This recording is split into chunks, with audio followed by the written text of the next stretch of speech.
Hello students, कैसे हैं आप। एनपीओ का चैप्टर की जितने भी आइटम्स थे हमने धीरे धीरे करके सारे समझ लिए हैं और छोटे छोटे टुकड़ों में उसको पढ़ा है। अब आपको एक जो पूरा बड़ा क्वेश्चन आएगा उसको कैसे सॉल्व करना है, यानी कि आपको जो रिसिट एंड पेमेंट अकाउंट दे रखा है उससे आप इनकम एंड एक्सपेंडिचर अकाउंट कैसे प्रिपेयर करेंगे, बैलेंस शीट की भी रिक्वायरमेंट होगी तो वो कैसे प्रिपेयर करेंगे, वो सारी बातें और किस तरह से किस स्टेप से आप क्वेश्चंस करेंगे वो सब बातें हम कर लेते हैं।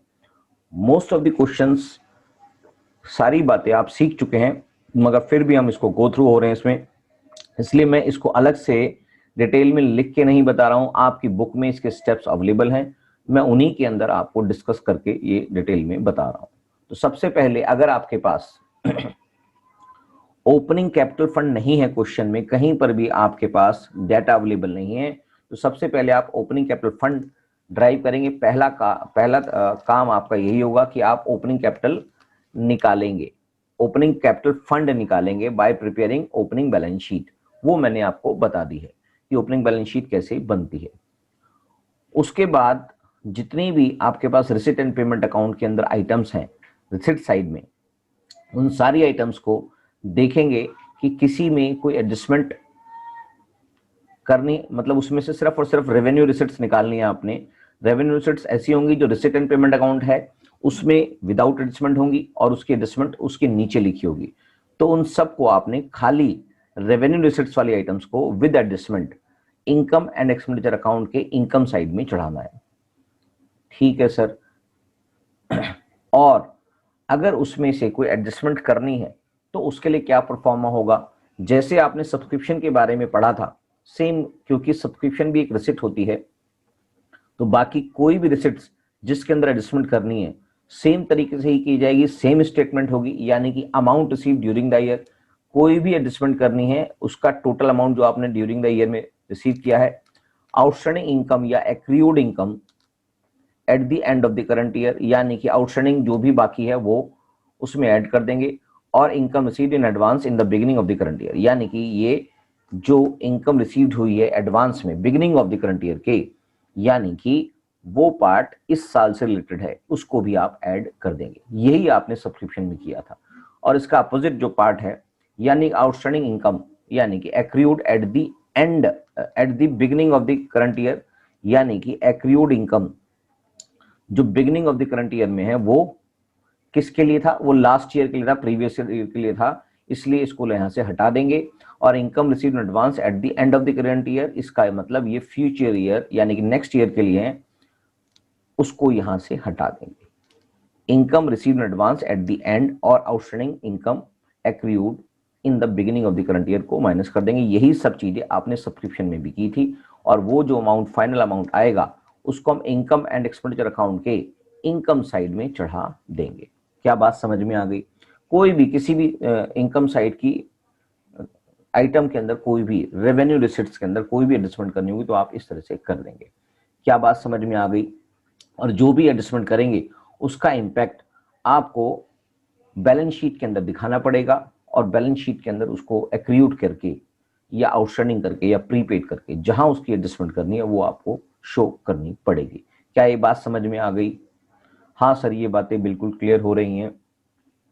ऐसे ही जितने भी एक्सपेंसेस की आइटम्स हैं उसको भी, यानी कि रिसिट एंड पेमेंट अकाउंट में पेमेंट साइड में जो एंट्री दिख रही है उसके अंदर जो पेमेंट साइड की एंट्री है उसके अंदर जो एडजस्टमेंट नहीं होती हैं वो वाली रिसिट एंड पेमेंट अकाउंट में दिख रही होती हैं, क्योंकि उसमें सिर्फ कैश की जो पेमेंट की जाती है उसी के अंदर वो सारी चीजें दिख रही होती हैं। इसके अंदर उसके अंदर जो एडजस्टमेंट करनी बाकी है रेवेन्यू पेमेंट्स की ओनली एडजस्टमेंट करनी बाकी है वो भी आप कर देंगे। और उसके लिए भी आपने क्लास 11th में जो पढ़ा हुआ है कि आप एक्सपेंसेस के अंदर क्या करते हैं और इनकम के अंदर क्या करते हैं, सेम कंसेप्ट वही है कि आउटस्टैंडिंग एट द एंड आप ऐड करेंगे और प्रीपेड एट द बिगिनिंग आप ऐड करेंगे, क्योंकि ये करंट ईयर से रिलेटेड है। जो भी अमाउंट आपने पे किया है उस टोटल अमाउंट को ऊपर लिखेंगे, उसके अंदर ये दो चीजें ऐड करेंगे, आउटस्टैंडिंग एट द एंड और प्रीपेड एट द बिगिनिंग, और लेस करेंगे outstanding expenses in the beginning और prepaid expenses at the end, यानी कि नेक्स्ट ईयर से रिलेटेड इनको लेस कर देंगे।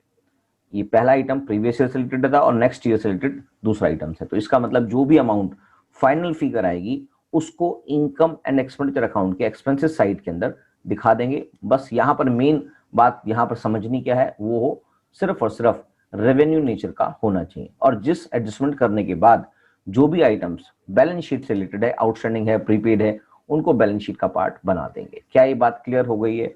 हाँ सर, ये सारी बातें क्लास 11th के अंदर भी जो आप P&L अकाउंट बनाते हुए करते थे वो सारी बातें यहाँ पर सेम हो रही हैं, अलग कुछ नहीं है। अगर उसको भी सोच में रख लेंगे कि आप P&L अकाउंट बनाते वक्त क्या क्या करते थे, सारी चीजें वैसे ही होंगी। अब कुछ आइटम्स ऐसी होती हैं जो रिसीट एंड पेमेंट अकाउंट में नजर नहीं आएंगी, क्योंकि वो सारी की सारी एडजस्टमेंट वाली आइटम्स होती हैं, तो उसको नीचे एडजस्टमेंट में देखा जाएगा कि वहां पर क्या लिखा है। जैसे एग्जाम्पल के तौर पे डेप्रिसिएशन की अगर बात होगी फिक्स्ड एसेट्स पे, तो उसको हटा देंगे क्योंकि वो रिसीट एंड पेमेंट अकाउंट में नहीं दिखाई दे रखा था। आउटस्टैंडिंग एक्सपेंसेस भी आपको नीचे ही दिखाई देंगे, आउटस्टैंडिंग इनकम या एक्रूड इनकम भी नीचे दिखाई देगी। ये सब बातें अभी हमने बताई थी।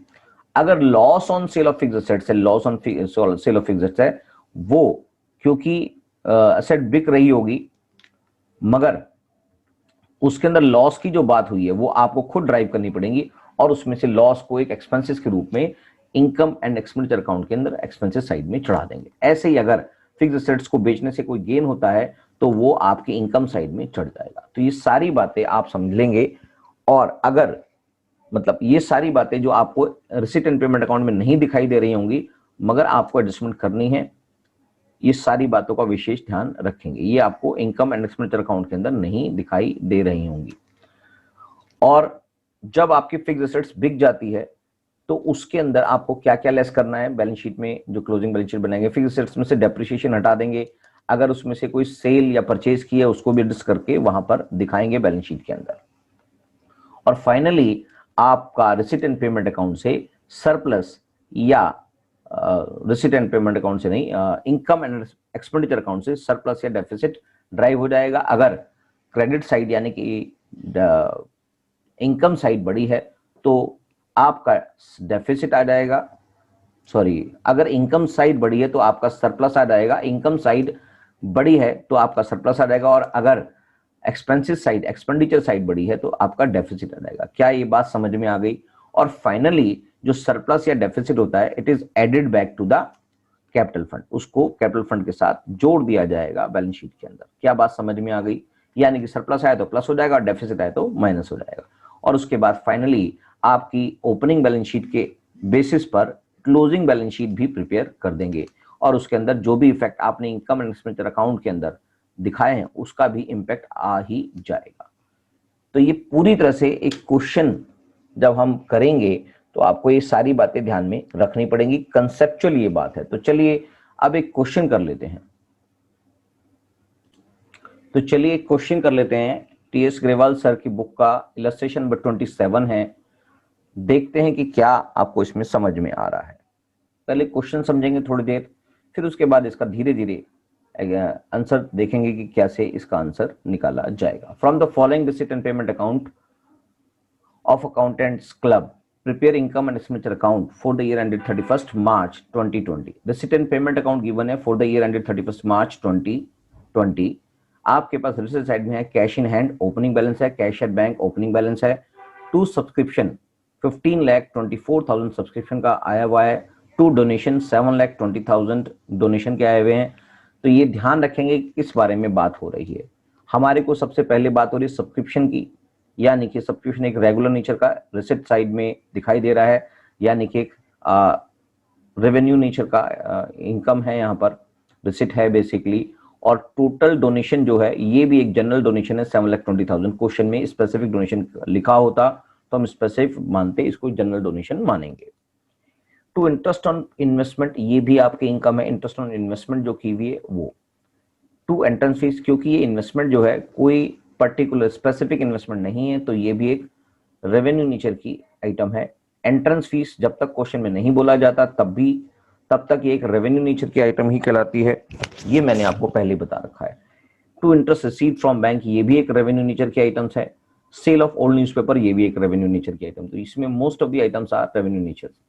और अगर हम क्रेडिट साइड में जाएं तो सैलरी रेवेन्यू नेचर की है, पेमेंट साइड में मतलब आपकी पेमेंट जो हो रही है सैलरी रेवेन्यू नेचर है। स्टेशनरी की बात करें 89,000, ये भी एक रेवेन्यू नेचर का आइटम दिखाई दे रहा है, मगर इसके अंदर शायद कुछ एडजस्टमेंट करनी पड़ सकती है। देखते हैं क्या कहता है, क्वेश्चन में कुछ नजर आ रहा है। बिलियर्ड टेबल के लिए पेमेंट की है, तो बिलियर्ड टेबल एक कैपिटल पेमेंट्स होती हैं, एक्सपेंडिचर है, तो ये बिलियर्ड इसमें नहीं आएगा। इन्वेस्टमेंट की है, ये भी एक कैपिटल नेचर की आइटम है, ये भी नहीं आएगा। मिसलिनियस एक्सपेंसेस के तौर पे एक रेवेन्यू नेचर की आइटम है। फर्नीचर एक कैपिटल नेचर की आइटम है, ये भी नहीं आएगा। इंश्योरेंस प्रीमियम एक रेवेन्यू नेचर की आइटम है, ये आएगा। और कैश एट बैंक और कैश इन हैंड आपके सामने लिखा हुआ है। आगे क्वेश्चन पढ़ लेते हैं क्या कहता है।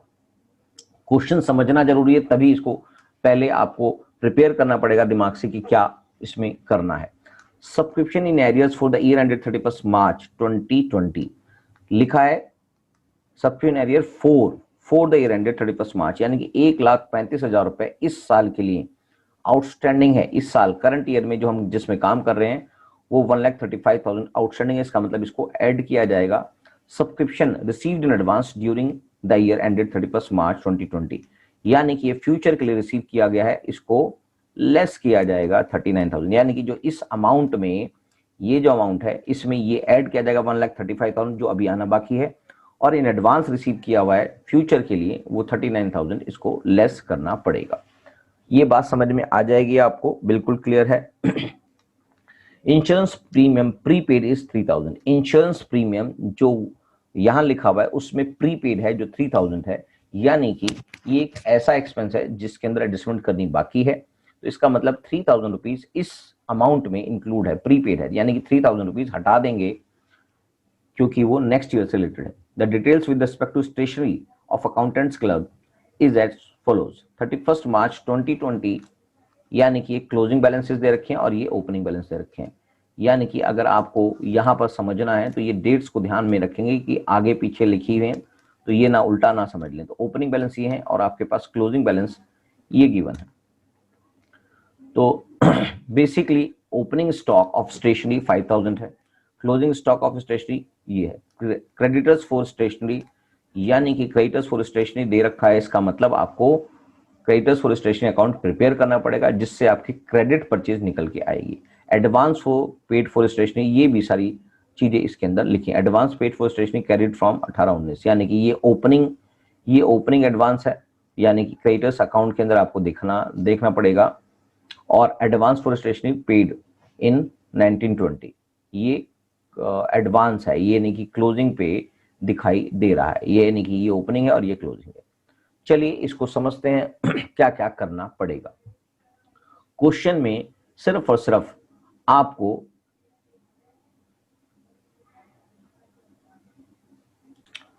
सिर्फ इनकम एंड एक्सपेंडिचर बनाने के लिए बोला गया है, तो हम इसमें बैलेंस शीट नहीं बनाएंगे, कोई बात नहीं है। अगले क्वेश्चंस में और कोई क्वेश्चंस में बैलेंस शीट बना पाएंगे आप। तो यहां पर आपको इनकम एंड एक्सपेंडिचर से जुड़ी हुई बातें समझनी है। तो चलिए समझते हैं, धीरे धीरे समझेंगे तो आपको ये बातें क्लियर हो जाएंगी कि क्या हम बात कर रहे हैं। तो चलिए इस क्वेश्चन को करते हैं। ये क्वेश्चन आपने पूरा समझ लिया है क्या है क्वेश्चन, उसके बेसिस पर इस क्वेश्चन को करते हैं कि क्या इसमें करना है। तो चलिए इस क्वेश्चन को हम कर लेते हैं।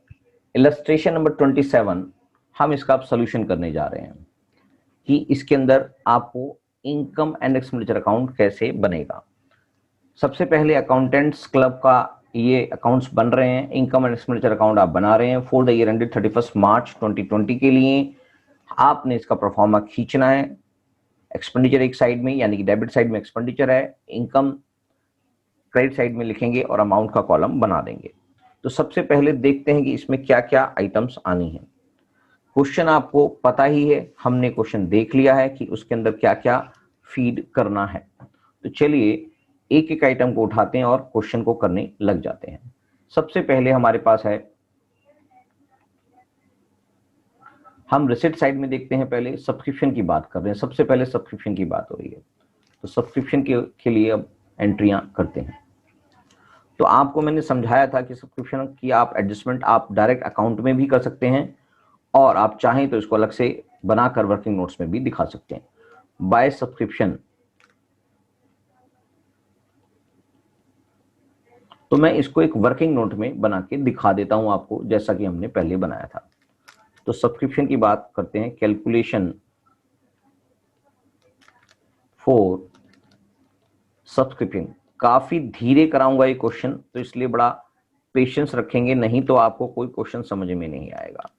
तो कैलकुलेशन फॉर सब्सक्रिप्शन के अंदर मैंने आपको समझाया था, आप क्या बना रहे हैं, working note. Working note number 1 की आप बात कर रहे हैं, हमने कैलकुलेशन फॉर सब्सक्रिप्शन निकालना है।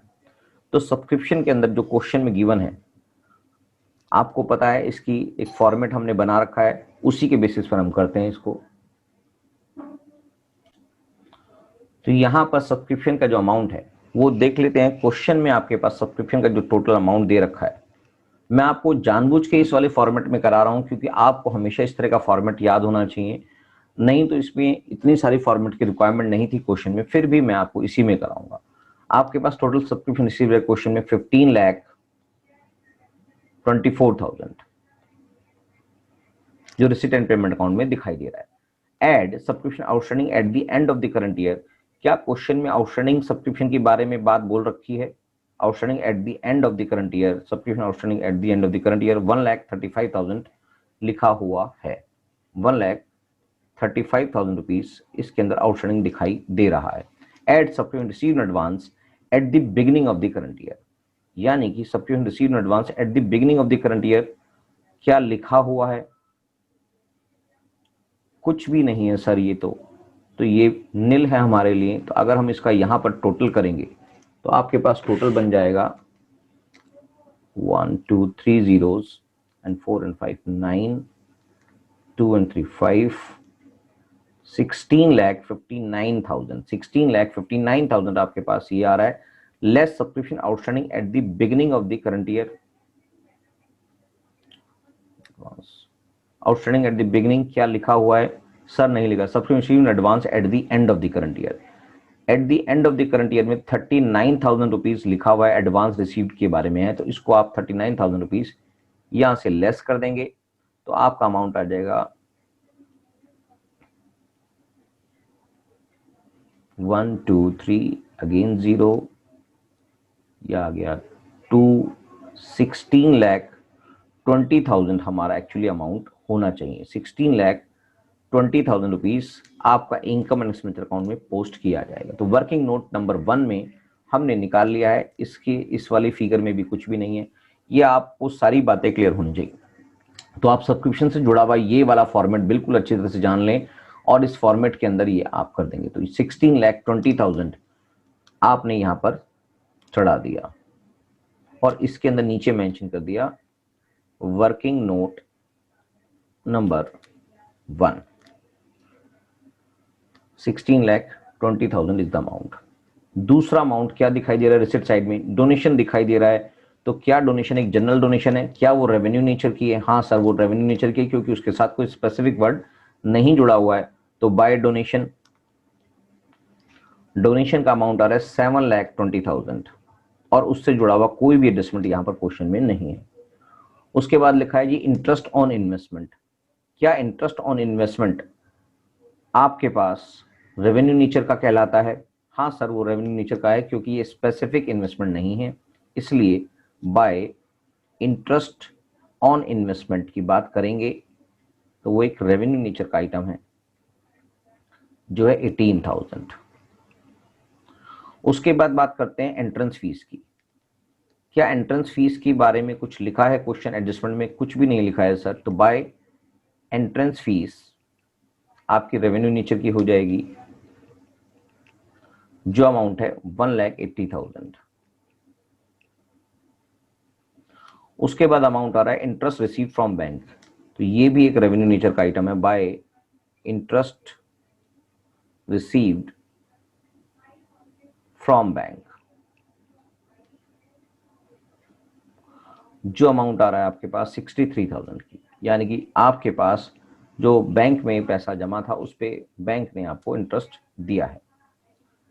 To sale of old newspaper लिखा है, तो by sale of old newspaper, ये भी आपका एक रेवेन्यू नेचर का आइटम है, स्क्रैप में, रद्दी में कोई माल बेचा है, 9,000 रुपीज इससे आपको इनकम जनरेट हुई है।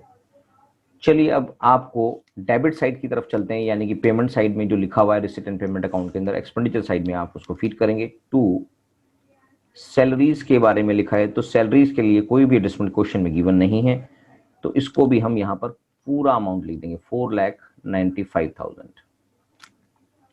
उसके बाद लिखा है जी टू स्टेशनरी, तो टू स्टेशनरी कंज्यूम्ड आपने चढ़ाना है। यहां पर स्टेशनरी जितनी कंज्यूम हो गई वो आपने चढ़ाना है, तो उसके लिए आपको काफी सारी एडजस्टमेंट दे रखी है, तो इसलिए आपको स्टेशनरी का एग्जाम्पल, स्टेशनरी का डिटेल बनानी पड़ेगी। चलिए इसको देखते हैं कैसे करते हैं, आपको समझाना जरूरी है क्योंकि सारी बातें वही हैं जो आपने मेडिसिन के बारे में समझी थी कि या फिर स्पोर्ट्स मटेरियल कंज्यूम के बारे में समझी थी, सेम वही इस तरह से इसको स्टेशनरी कंज्यूम को दिखाना पड़ेगा।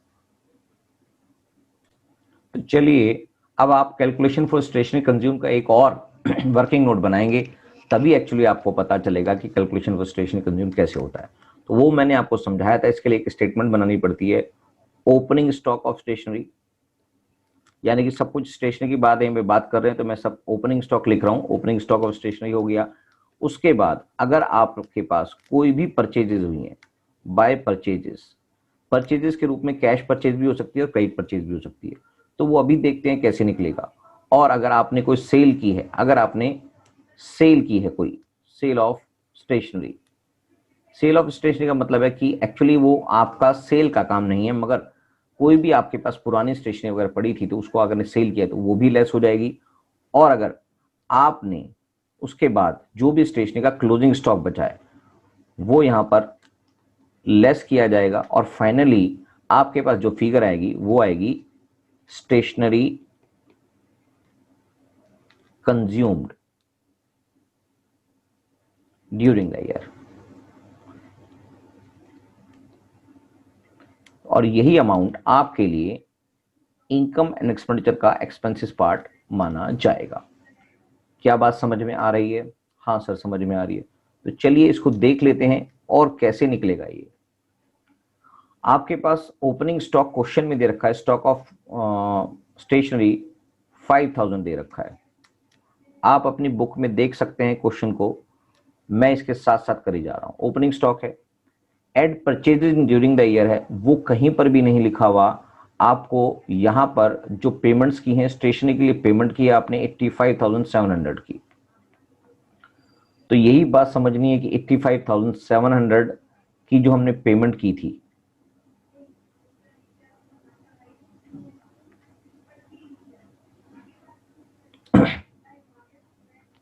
वो एक्चुअली क्या चीज की होगी। हमने कैश तो परचेज की नहीं है, वो सिर्फ और सिर्फ क्रेडिटर से रिलेटेड नजर आ रही है, तो इसका मतलब आपको जो परचेज है वो क्रेडिट परचेज निकालनी पड़ेगी। उसके लिए आपको क्या करना पड़ेगा, क्रेडिटर्स फॉर स्टेशनरी अकाउंट बनाना पड़ेगा। क्रेडिटर्स फॉर स्टेशनरी अकाउंट बना लेते हैं।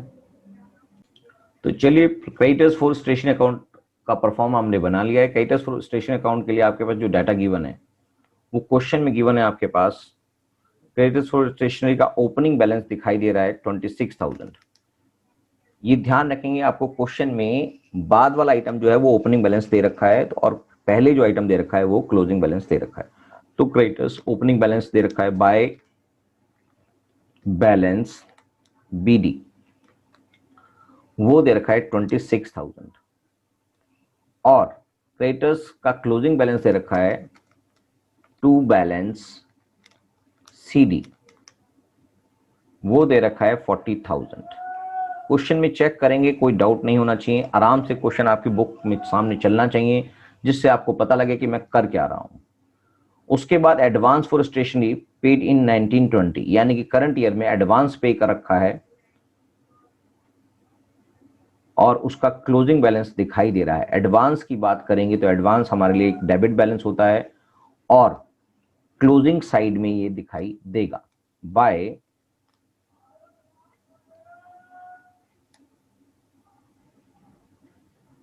बैलेंस CD, ये बात समझ में आनी चाहिए। ये क्या है?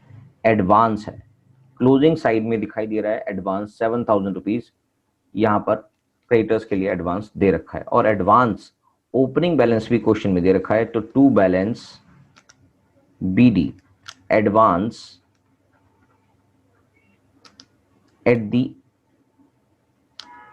बिगनिंग, और यहां पर भी लिख देते हैं एडवांस एट द एंड, और यहां पर क्रेडिटर्स एट द बिगनिंग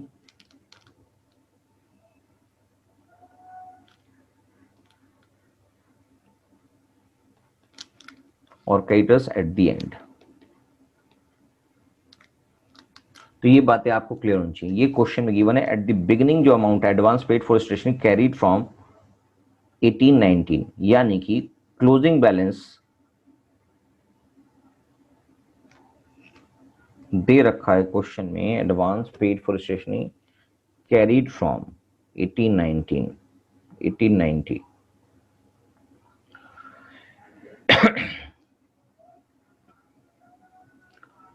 पिछले साल से आपने जो कैरी फॉरवर्ड किया है, तो इसका मतलब ये आपके पास 5,000 यहां पर होना चाहिए। क्या ये बात समझ में आ गई है? यानी कि आपने पिछले साल से कैरी फॉरवर्ड किया है 5,000 रुपीज, जो एक्चुअली पिछले साल के एंड में दिखाई दे रहा था और इस साल की ओपनिंग में दिखाई देगा।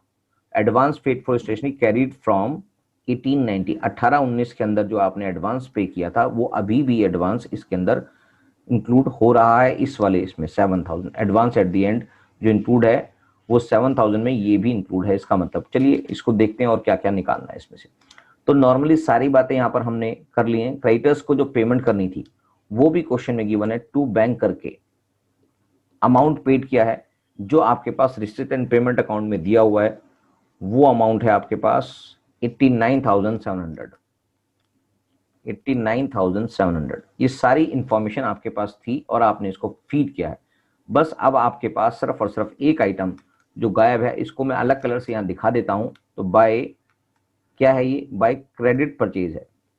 परचेज भी लिखेंगे तो ही चल जाएगा, मगर क्रेडिट परचेज में मेंशन इसलिए कर देते हैं जिससे आपको क्लेरिफाई हो जाए कि हमने कुछ ना कुछ यहां पर किया है। क्रेडिट परचेज जो है वो स्टेशनरी की क्रेडिट परचेज की है। क्रेडिट परचेज फॉर स्टेशनरी, ये अमाउंट क्या है? ये एक्चुअली बैलेंसिंग फिगर है आपकी। ये बात क्लियर हो गई है? हाँ सर ये बात क्लियर है। तो बस अब इसको बैलेंस कर देते हैं, यानी कि इसको क्लोज कर देते हैं अकाउंट को। इसको जब अकाउंट को क्लोज करेंगे तो हमारे पास इसकी फिगर आ जाएगी। तो मेरे ख्याल से हाँ डेबिट साइड बड़ी आ रही है, तो डेबिट साइड का टोटल कर लेते हैं 45,000 प्लस 89,700 जो बन जाता है 1,34,700। 1,34,700 आपके पास टोटल आ गया। 1,34,700 यहां भी लिख देते हैं और इसको माइनस कर देते हैं इसमें से 26 और 4 33,000 माइनस कर देंगे तो हमारे पास अमाउंट बन जाएगा 1,01,700।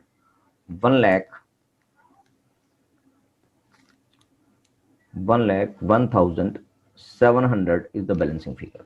यही वाली फिगर आपके लिए क्रेडिट परचेज का काम करेगी। और आपने जो ये ओपनिंग स्टॉक ऑफ स्टेशनरी यहां पर चढ़ाया था उसके अंदर ये क्या होगा? ये सर ऐड होगा, ऐड परचेज, क्योंकि क्वेश्चन में कुछ है नहीं, सारा का सारा क्या है? क्रेडिट परचेज ही है। कैश परचेज होता तो हम उसको अलग से भी यहां पर मेंशन कर देते, ऐड कर देते उसमें भी। तो यहां पर आया 1,01,700, यहां पर क्रेडिट परचेज आपने ऐड कर दिया। क्या ये बात समझ में आ रही है? हाँ सर समझ में आ रही है।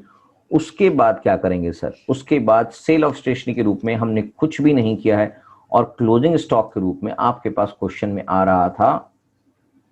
क्वेश्चन में देख लेते हैं क्वेश्चन में क्या कह रहा है। Closing stock of the stationery, stock of stationery closing में 30,000 रुपीज आपके पास क्लोजिंग स्टॉक ऑफ स्टेशनरी आ रहा है। तो आप 30,000 रुपीज यहां से लेस कर देंगे तो वो अमाउंट आ जाएगा जो आपको इनकम एंड एक्सपेंडिचर अकाउंट में चढ़ना है। तो एक बार टोटल देख लेते हैं इसको। इसका टोटल करेंगे तो ये अमाउंट आ जाता है 1,00,000 6,700 लेस में 30,000 कर देंगे,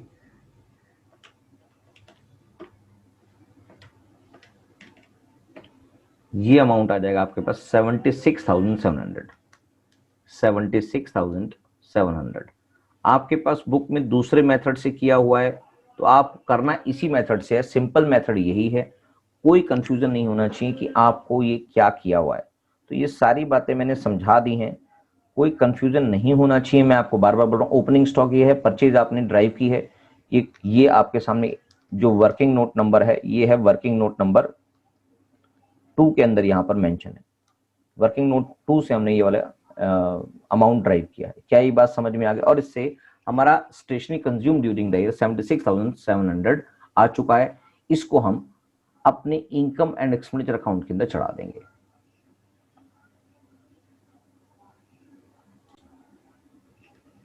तो अमाउंट आया 76,700 स्टेशनरी कंज्यूम का, राइट। उसके बाद हम क्वेश्चन में और देखते हैं कि क्या क्या इसकी और आइटम्स रह गई हैं। तो हमने सैलरी के रिलेटेड बातें कर ली हैं, स्टेशनरी से रिलेटेड बातें कर ली हैं। बिलियर्ड टेबल आपके लिए बैलेंस शीट का पार्ट है, उससे रिलेटेड आप कुछ भी काम नहीं करेंगे। इन्वेस्टमेंट भी आपका बैलेंस शीट से रिलेटेड पार्ट है।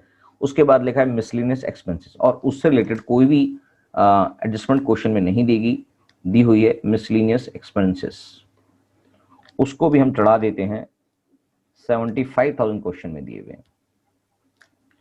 उसके बाद लिखा है बाय फर्नीचर, ये भी आपका बैलेंस शीट का पार्ट है। बाय इंश्योरेंस प्रीमियम, तो इंश्योरेंस प्रीमियम आपने खर्चा किया है टू इंश्योरेंस प्रीमियम।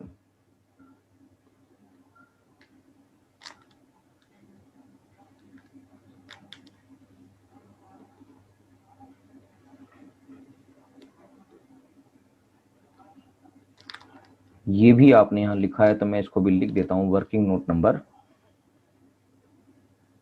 2 से ड्राइव हुआ है। ये सारा का सारा वर्किंग नोट नंबर 2 है। ये वर्किंग नोट नंबर 2 नहीं लिखना, ये अकाउंट से ड्राइव हुआ है, स्टेशनरी अकाउंट से। वर्किंग नोट नंबर 2 से तो हमारे पास ये निकल आया, ये जो फिगर आई है क्रेडिट परचेज की, यही सारा वर्किंग नोट नंबर 2 है, और वो हमने वहां पर चढ़ाया था। तो फाइनली इंश्योरेंस प्रीमियम से रिलेटेड जो भी अमाउंट था आपके पास, क्वेश्चन में कितना है सर? क्वेश्चन में इंश्योरेंस प्रीमियम की जो पेमेंट की हमने वो की है 27,000। हमने इसको एडजस्टमेंट करनी है। क्यों करनी है सर? क्योंकि क्वेश्चन में इसके लिए प्रीपेड कुछ अमाउंट लिखा हुआ है, इसलिए इसको इंटरनल कॉलम में हम एडजस्टमेंट कर रहे हैं। 27,000 रुपीज एक्चुअली हमने पे किए हैं इस साल। टोटल पे जो पेमेंट है 27,000 की है, और क्वेश्चन में लिखा है इंश्योरेंस प्रीमियम प्रीपेड, तो लेस कर देंगे। प्रीपेड है तो less prepaid. Prepaid insurance premium 3,000 है, जो इस साल से रिलेटेड नहीं है, और इसकी एडजस्टमेंट करने के बाद 24,000 रुपीज एक्सपेंसेस अकाउंट में दिखाई दे रहा है। उसके बाद अमाउंट क्लोजिंग बैलेंस है कैश और बैंक का। एडजस्टमेंट जितनी करनी थी हमने कर दी है, सब्सक्रिप्शन की, प्रीपेड इंश्योरेंस की, और स्टेशनरी से रिलेटेड भी अमाउंट हमने सारा फीड कर दिया है। तो बस अब इसके अंदर कुछ भी बाकी नहीं रह गया है। जो भी आइटम थी, अब जो बैलेंस की आइटम थी, वो सारी की सारी बैलेंस शीट में जानी बाकी है। मेरे हिसाब से इसमें कुछ भी चीजें नहीं रह गई हैं, सारी हमने चीजें यहाँ पर चढ़ा दी हैं। इंश्योरेंस एंट्रेंस फीस भी चढ़ा दी है, क्योंकि ये कैपिटलाइज नहीं करनी है, क्वेश्चन में स्पेशली नहीं लिखा है। और इंटरेस्ट हो गया, ये हो गया, ये हो गया, सारी चीजें चढ़ चुकी हैं। तो चलिए बस अब इसको हम बैलेंसिंग कर देते हैं। तो हम इसकी बैलेंसिंग करने जा रहे हैं।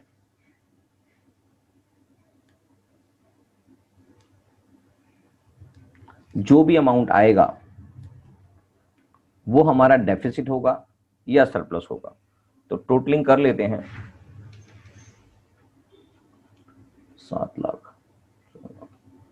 इनकम साइड ही बड़ी दिख रही है, 1,60,000 नहीं 16 लाख है सब्सक्रिप्शन। 16,20,000 प्लस 7,20,000 प्लस 18,000 प्लस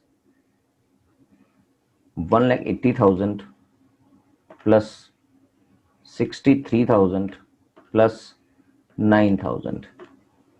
इसका जो टोटल अमाउंट दिखा रहा है दिस इज 26,10,000, 26,10,000 रुपए यहां पर टोटल आ रहा है। तो 26,10,000 रुपए यहां पर टोटल लिख देंगे, क्योंकि यहां दिखाई दे रहा है कि क्रेडिट साइड ही बढ़ी है, यानी कि इनकम साइड ही बढ़ी है। तो यहां पर क्या आएगा, टू सरप्लस। सरप्लस क्यों आएगा, क्योंकि एक्सेस ऑफ क्या है, ये excess of income over expenditure. इसको फाइनली हम ट्रांसफर कर देंगे, ट्रांसफर टू कैपिटल फंड। अगर हम बैलेंस शीट बनाते तो ये बैलेंस शीट के अंदर ऐड हो जाता। तो अमाउंट कितना आ रहा है, इसको पहले डेबिट का साइड में टोटल करके देख लेते हैं। 4,95,000 प्लस 76,700 प्लस 75,000 प्लस 24,000, हमारे पास 6,70,700 अमाउंट आ गया है, जिसको लेस करना है अपने 26,10,000 से।